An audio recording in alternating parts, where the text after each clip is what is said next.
Classification of resources, the basis of origin and object.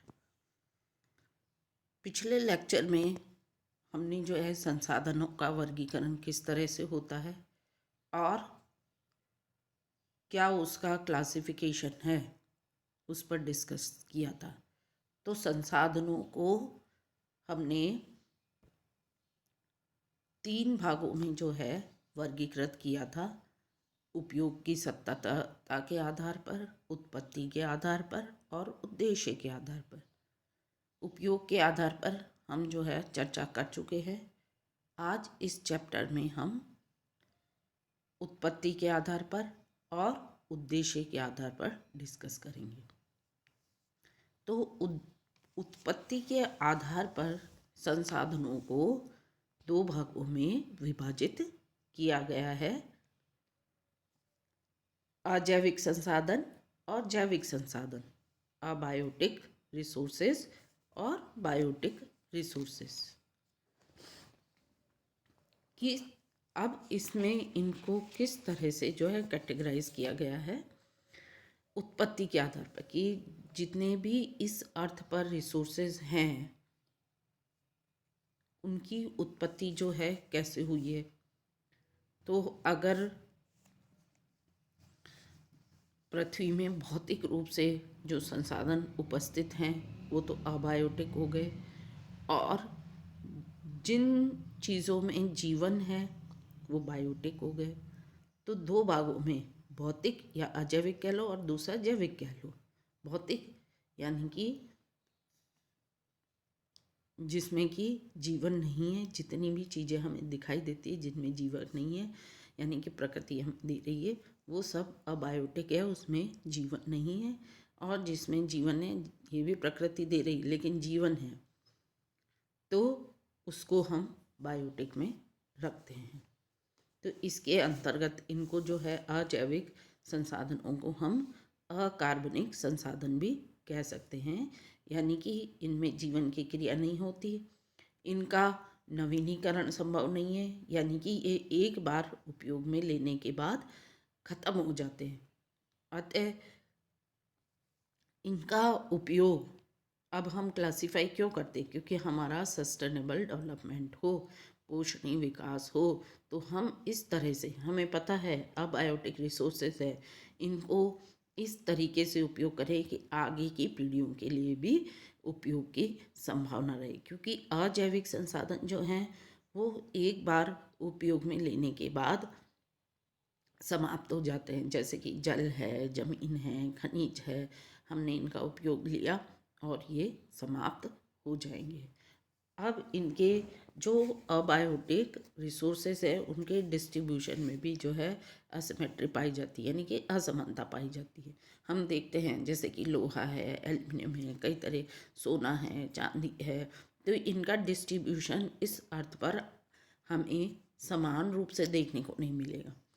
लोहा और aluminium बहुत अधिक मात्रा में ज़मीन में उपस्थित है, वहीं सोना है, चांदी है और आणविक खनिज है वो सीमित क्षेत्रों में देखने को मिलते हैं।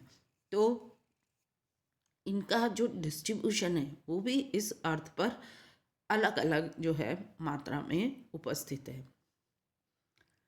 तो ये सभी रिसोर्सेज चूँकि प्रकृति के द्वारा दिए गए हैं और विभिन्न स्वरूपों में, विभिन्न मात्राओं में पाए जाते हैं। तो मनुष्य ने जैसे जैसे विकास किया उसने इसका उपयोग जारी रखा और आज भी जो है वो नई चीज़ों की खोज करता है, उनके वो उपयोग निकालता है, उनको संसाधन में परिवर्तित करता है और इस तरह से जो है उनका उपयोग करते हैं। तो ये उपयोग भी जो है या ये परिवर्तन भी जो है वो स्थिर नहीं है, ये परिवर्तन भी जो है परिवर्तित होता रहता है। मानव जो है बहुत सारे जो है परिवर्तन करता रहता है और कई जगह पे मनुष्य अभी जो है विकास नहीं कर पाया है।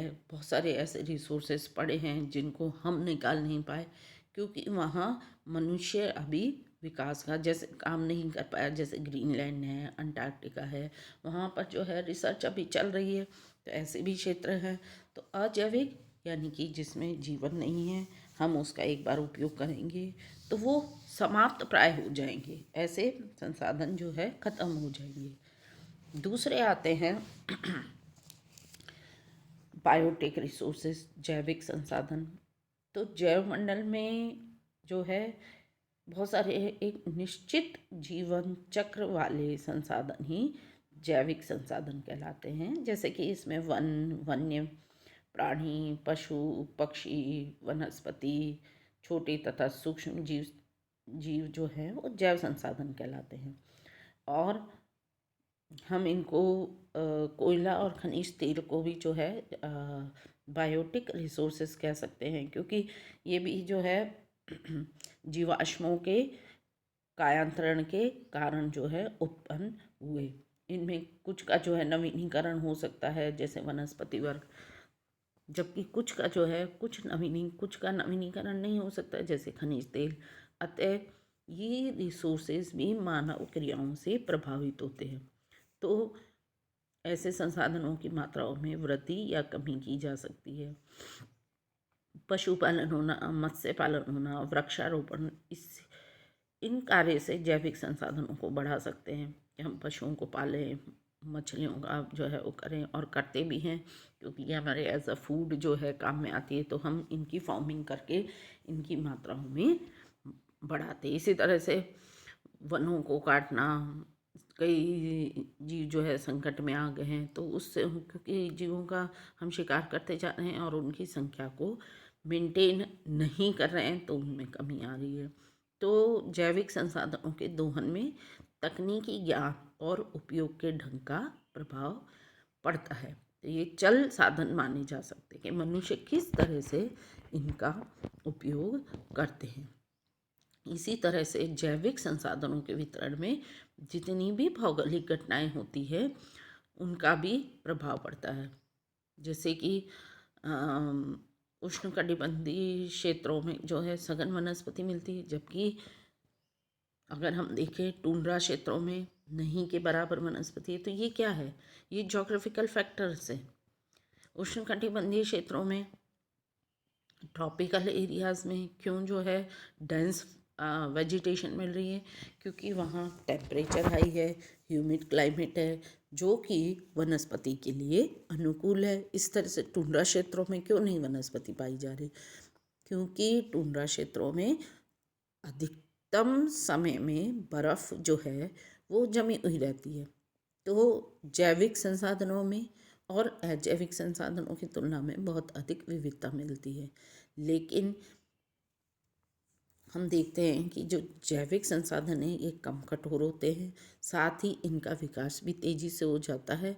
और जबकि जो अबायोटिक रिसोर्सेज हैं उनका अगर निर्माण भी किया जाए तो एक लंबा यानी कि करोड़ों अरबों वर्ष लगते हैं, और नेचर में चीज़ें अपने आप बनती है, तो दीर्घावधि में वो संसाधन तैयार होते हैं।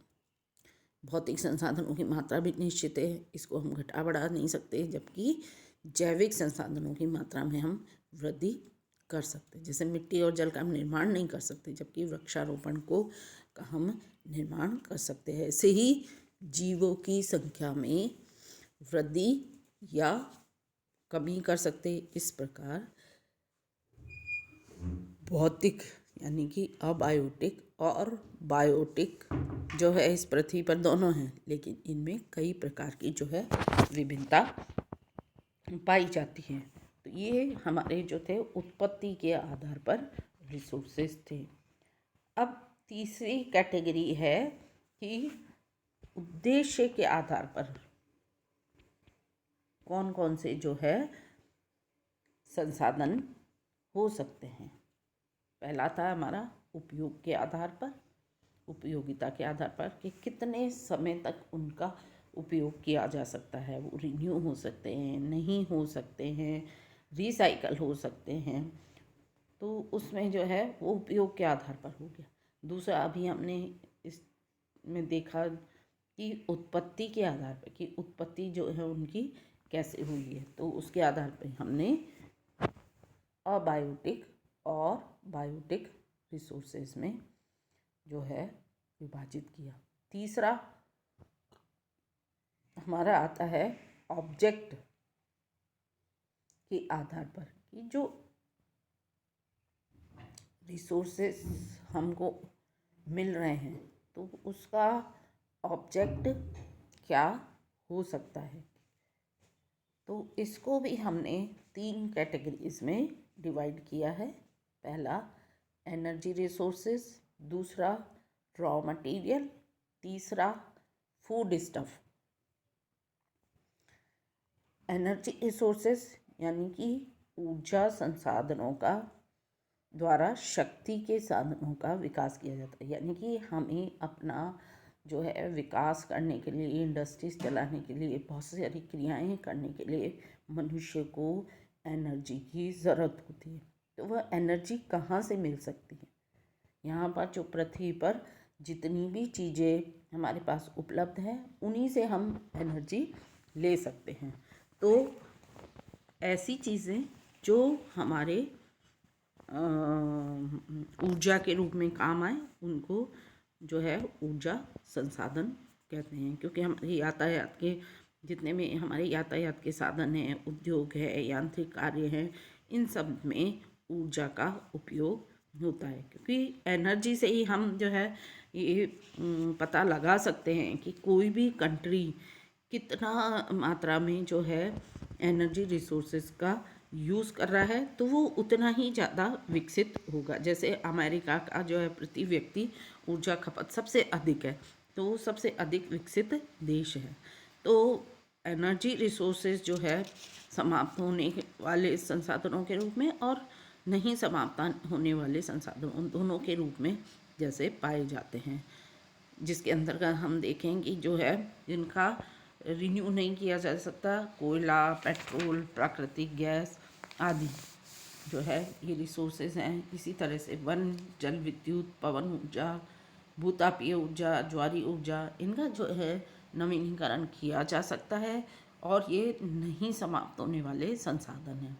तो ये जो चीज़ें ऊर्जा के रूप में हम काम में लेते हैं उनको ऊर्जा संसाधन कहते हैं। तो ऊर्जा संसाधनों की बढ़ती हुई महत्ता के कारण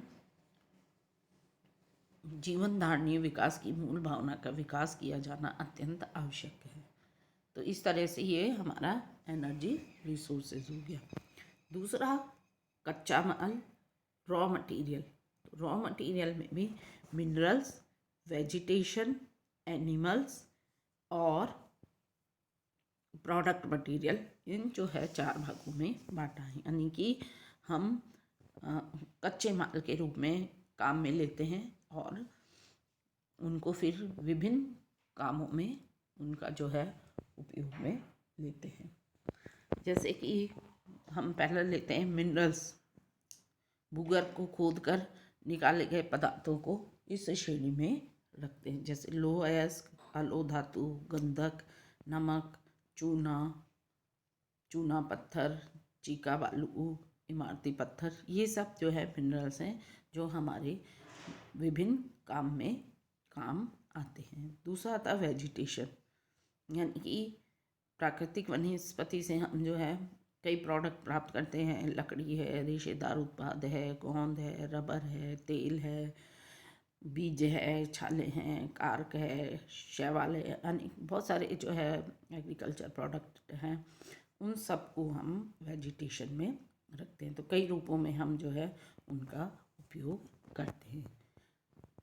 तीसरा आता है एनिमल्स, यानी कि पशुओं को भी कच्चे माल की श्रेणी में रखा गया है। इनसे भी बहुत सारे हमें प्रोडक्ट्स प्राप्त होते हैं। जैसे इनकी खालें हैं, सींग है, समूर है, तेल है, चर्बी है, ऊन है, बाल है, रेशम है, हड्डियाँ हैं, ये सभी चीज़ें जो है पशुओं से प्राप्त होती है और जो मनुष्य के काम आती है। तो ये भी रॉ मटेरियल के अंतर्गत आते हैं। प्रोडक्ट मटेरियल, उत्पादित पदार्थ, जैसे एग्रीकल्चर प्रोडक्ट्स जितने भी हैं जिनको कि हम उत्पादित करके काम में ले रहे हैं। जैसे बागायती रबर है, तिलहन है, विभिन्न प्रकार के बीज हैं, कपास, सन, पटसन, हैम्स, फूल, फल, ये सब जो है हमारे प्रोडक्ट मटेरियल है। तो इस तरह से रॉ मटेरियल को भी हमने 4 भागों में विभाजित कर लिया। खनिज पदार्थ, वनस्पति, पशु और उत्पादित पदार्थ। इन रूपों में ये मनुष्य के, यानी कि मनुष्य किस रूप में उनका उपयोग कर रहा है, उसके आधार पर जो है रॉ मटेरियल को डिवाइड किया। तीसरा आता है हमारा फूड स्टफ, खाद्य पदार्थ, यानी कि जितनी भी चीज़ें हैं हम उनको किस रूप में जो है मनुष्य जो है उपयोग में ले रहा है, खाद्य पदार्थ के रूप में।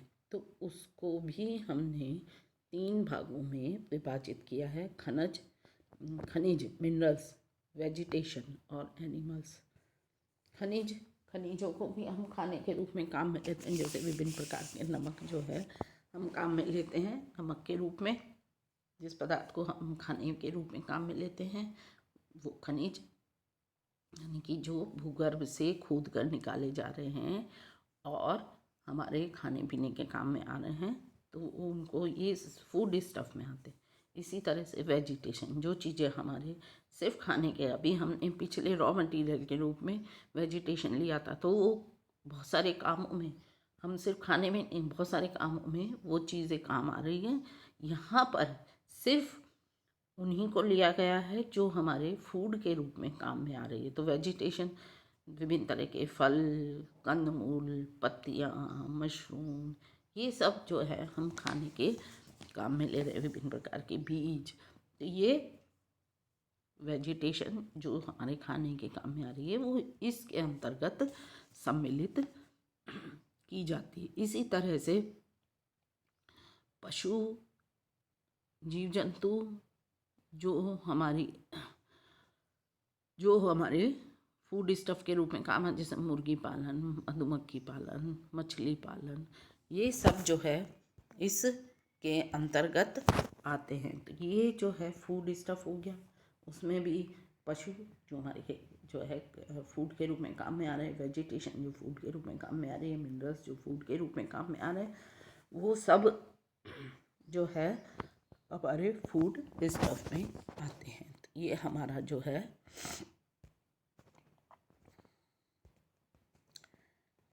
स्टडी